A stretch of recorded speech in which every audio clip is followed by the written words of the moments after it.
홍상수 감독의 이혼 소송 결국 실패가 됐습니다. 일단 홍상수 감독의 목소리부터 직접 들어보시죠. 저희 두 사람 사랑하는 사이고요. 저희 나름대로 진솔하게 사랑하고 있습니다. 책임져야 되는 부분이고 제가 동의할 수 없어도 이게 구체적으로 저한테 피해를 준다거나 법에 저촉되는 행위가 아니면 그 사람의 의견을 그냥 존중해야 된다고 생각합니다. 제가. 네, 저희는 만남을 귀하게 여기고 믿고 있습니다. 그리고 진심을 다해서 만나고 사랑하고 있습니다. 그냥 저에게 놓여진 어떤 다가올 상황이나 놓여진 상황 모든 것들을 겸허히 받아들이고 있습니다. 자, 이 두 사람의 이혼 소송 과정 바로 보시죠. 홍상수 감독, 김민희 배우. 지금은 맞고 그때는 틀리다로 연인관계 발전. 해당 영화 촬영 시기 홍 감독이 압구정동 집에서 나와 부인과 별거 시작. 연예계에 소문 퍼지자 홍 감독 부인이 일련의 일들을 다 알고 있었고 이혼은 절대 안 한다라고 의사를 밝히기도 했었는데 이번 이혼 소송을 홍상수 감독이 패소했다는 겁니다. 첫 번째 쟁점입니다. 불륜을 저지른 당사자가 이혼 소송을 제기할 수 있는가의 쟁점. 홍 감독이 2016년 11월에 이혼 조정을 신청했죠. 김민희와는 사랑하는 사이다. 방금 들으신 것처럼. 기자에게는 사실상의 불륜을 선언을 합니다. 아내가 그런데 1985년도에 결혼을 한 사이인데 이혼을 1차 거부를 해요. 그러자 홍 감독이 재차 이혼 조정 안내서까지 아내에게 친절하게 발송을 합니다. 아내가 2차 거부. 홍 감독이 같은 해 정식으로 이혼 소송을 제기하고 2년 7개월 만에 기각이 됩니다. 법원은 이렇게 얘기했습니다.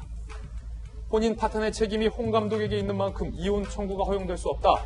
불륜 공개 후 아내와 딸의 정신적 상처를 충분히 배려하는 노력도 없었다. 혼인관계 파탄 책임 있는 배우자의 이혼 청구 허용하지 않는 유책주의를 적용하기로 한 겁니다. 그렇다면 두 번째 쟁점도 있습니다. 홍 감독의 아내가 계속해서 무대응한 것. 과연 이게 보복적 감정이냐라는 것과 관련해서 아내는 법원에 나오지 않고 대리인을 선임하지 않다가 지난해 3월에서야 소송 대리인을 선임했는데 법원은 이렇게 해석했어요. 아내가 오기나 보복적 감정에서 이혼에 응하지 않은 게 아니다. 그러니까 이것을 단순 아내의 어떤 보복으로 치부해서는 안 된다. 당연히 아내는 이렇게 나올 수가 있다라고 판단을 한 겁니다. 이 교수님. 네.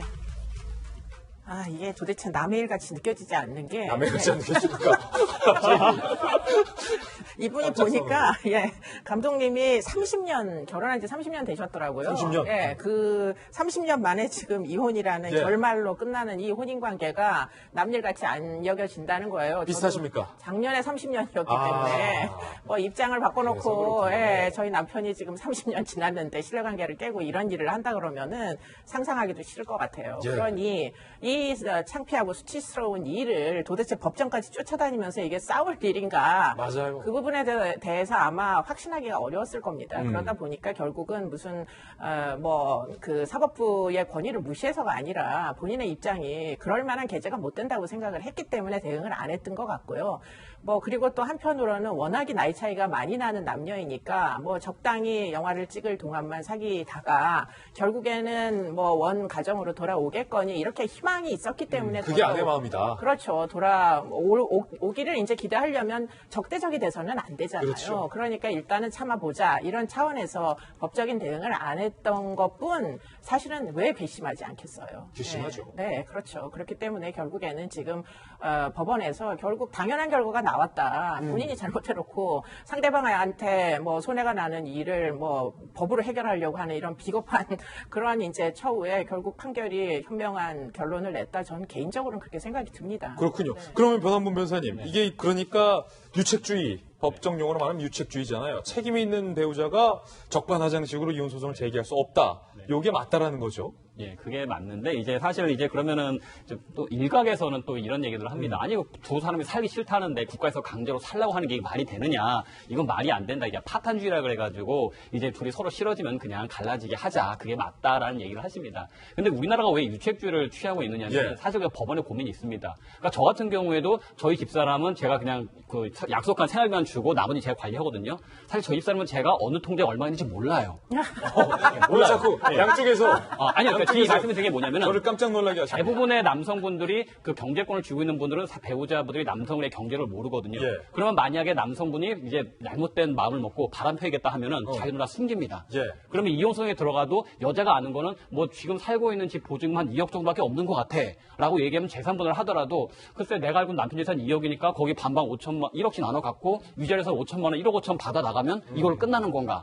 그러면 만약에 지금 이성교수까지 30년, 20년 사신 분들 같은 경우에 평생 남편만 보고 살아왔는데 이혼할 쯤 되니까 남편이 재산을 이미 다 빼돌려놨고 예. 그다음 자기한테는 겨우 한 1억에서 1억 5천 받아 나가게 되고 노후 보장이 전혀 안 되죠. 그렇죠. 이런 걸 법적으로 축출 이혼이라고 하거든요. 남편이 나쁜 마음을 먹고 아니면 배우자가 나쁜 마음을 먹고 상대방의 재산을 자기가 다 이미 숨겨놓은 다음에 재산 분할 들어가가지고 그래 절반 반반 줄게. 위자료 우리나라 위자료 높지는 않아요. 미국 같은 경우는 몇십억 몇백억 나오는데 우리나라는 사람이 죽어도 8천만 원이 최한도거든요.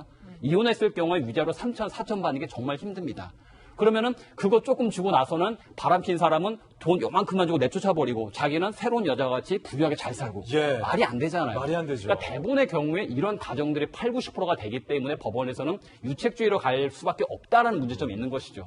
그러니까 물론 이제 부부간에 다 똑똑하고 서로 연민이 있다고 한다면 상대방 재산 다 알고 거기서 법원이 위자료 몇십억씩 때리게 되면은 응징을 할 수가 있겠지만 현재 우리 법제에서는 응징할 수 있는 구도가 안 돼 있습니다. 그러니까 이런 것 때문에 법원에서 유책주의를 아직까지 인정할 수가 없다라는 고민이 있는 거지. 그렇군요. 싫다는데 같이 살아라. 이렇게 할 수 없다는 좀 문제점이 있다는 거죠. 정말 명쾌하게 설명 잘해줬는데 오늘 집에 가서 괜찮겠어요?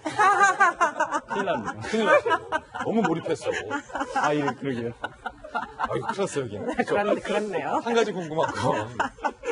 어쨌든 법원에서 이 두 사람은 법적으로 부적절한 만남이다. 김민희, 홍상수라는 것을 법적으로 인정한 셈이잖아요. 그럼 두 사람이 앞으로 뭐 만남을 계속 유지한다. 혹은 헤어진다. 뭐 이거에 영향을 미칠 수가 있는 걸까요? 어떤 걸까요? 뭐 김민희 씨가 과거에도 뭐 혼인을 여러 번 해본 적이 있으면은 그러면 지금 이 정도의 판결에도 개의치 않고 사랑을 지킬 수가 있을 텐데 문제는 아직은 젊습니다. 그리고 아직은 남은 시간이 많고 그런데 이제 판결이 이렇게 나왔으니까 혼인 신고조차 못하는 관계를 언제까지 지속할 수 있겠느냐? 저는 이제 두 분의 사랑을 굉장히 높이 이제 뭐 존중합니다. 그러나 그럼에도 불구하고 한국 사회라는 이제 어떤 구조가 결국은 발목을 잡을 개연성이 충분히 있다고 보이네요. 그렇군요. 이제 법적으로 혼인신고를 못하게 그렇습니다. 돼버리는 거군요. 네. 예, 한 가지 말씀드리겠습니다. 여보, 저 비자금 없습니다. 비자금 없다. 두고 볼 일이죠.